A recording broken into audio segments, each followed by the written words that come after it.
படம் ட்ரெய்லர் பார்க்கும்போதே ஒரு மாரி பயங்கரமா ஒரு பக்கம் போலீஸ் வராங்க, ஒரு பக்கம் வந்துட்டு அருவாள்லாம் காமிக்கிறாங்க. மதுரை அப்டின்னாலே ஒரு கலவர பூமி, ரத்த பூமி, தூங்கா நகரம் நெறைய விஷயங்கள் சொல்லிட்டே போலாம்.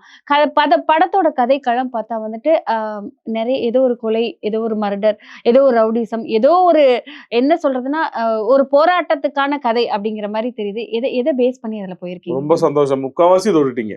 ஓகே. முக்காவாசி தொட்டுட்டீங்க. ஆனா அதுல ஒரு அது ஒரு ஸ்டீரியோ நல்ல வேர்டாவும் சொல்லிட்டீங்க. போராட்டத்துக்கான ஒரு கதை. உண்மை அதுதான். உண்மை அதுதான். ஓகே. ஆனா அந்த மதுரைன்ற இந்த ஸ்டீரியோ டைப் இருக்கு பாத்தீங்களா? மதுரைய சுத்தி வந்த படம்லாம் வெட்டு, குத்துன்னு அஃப்கோர்ஸ் இருக்கு. பட் ஏன் எதுக்குன்றது செகண்ட் ஹாஃப்ல இருக்கு. அது வந்து அவர் சொன்னா என்ன நல்ல சுவாரஸ்யம். ஆக்சுவலா வந்து எப்படின்னா, பொதுவா மதுரை படங்கள்னாலே வந்து பார்த்தீங்கன்னா, ஏதாவது ஒரு கம்யூனிட்டிய பேஸ் பண்ண ஒரு படமா இருக்கணும். இல்லன்னா ஏதாவது வெட்டுக்குத்து ப்ரொமோட் பண்ற மாரியோ, இல்ல வந்து ரொம்ப ஒரு மாரி ஸ்டீரியோ டைப் பண்ணி தான் அந்த படங்கள்லாம் இருக்கும். ஸோ அதிலிருந்து எல்லா விதத்திலும் வேறுபட்டு இருக்கணும் அப்படின்றதுக்காக தான் இந்த படத்த பண்ணதே. ஸோ அந்த மதுரை 16 படத்த நீங்க நல்லா கவனிச்சு பார்த்தீங்கன்னா, அஃப்கோர்ஸ் ஆக்ஷன் சீக்வென்ஸ், வெட்டு, ஃபைட் எல்லாமே இருக்கும். பட் இதுக்கு பின்னாடி இருக்கிற உண்மை காரணம், இப்ப இந்த வெட்டுக்குத்தே பண்றாங்க அப்படின்னா, இவங்களோட வாழ்வியல் இது கிடையாது. இவங்களோட முகம் இது கிடையாது. இவங்களுக்கு பின்னாடி உண்மையான ஒரு முகம் இருக்கு.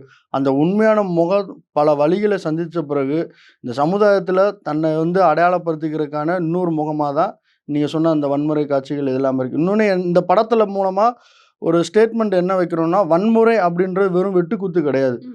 ஸோ வன்முறைன்றது வந்து பார்த்தீங்கன்னா, அந்த படத்துல ஒரு தீம் எப்படின்னா, பணமும் அதிகாரமும் இருந்தா என்னனாலும் பண்ணலாம்னு நினைக்கக்கூடிய ஒரு கேரக்டர்ஸ் இருக்கு பார்த்தீங்களா?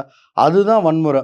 ஒரு சாமானியமா இருக்க ஒரு மக்களோட வாழ்க்கையோட என்ன சொல்றது? தரத்த வந்து பணமும் அதிகாரத்த வச்சு என்னனாலும் பண்ணிடலாம், டாமினேட் பண்ணிடலாம், அவங்கள ஒதுக்கிடலாம், நசுக்கிடலாம்னு சொல்லி வரும்போது, அதற்கு திரும்பி எதிர்த்து அடிக்கக்கூடிய ஒரு படமா தான் இந்த படம் இருக்கும்.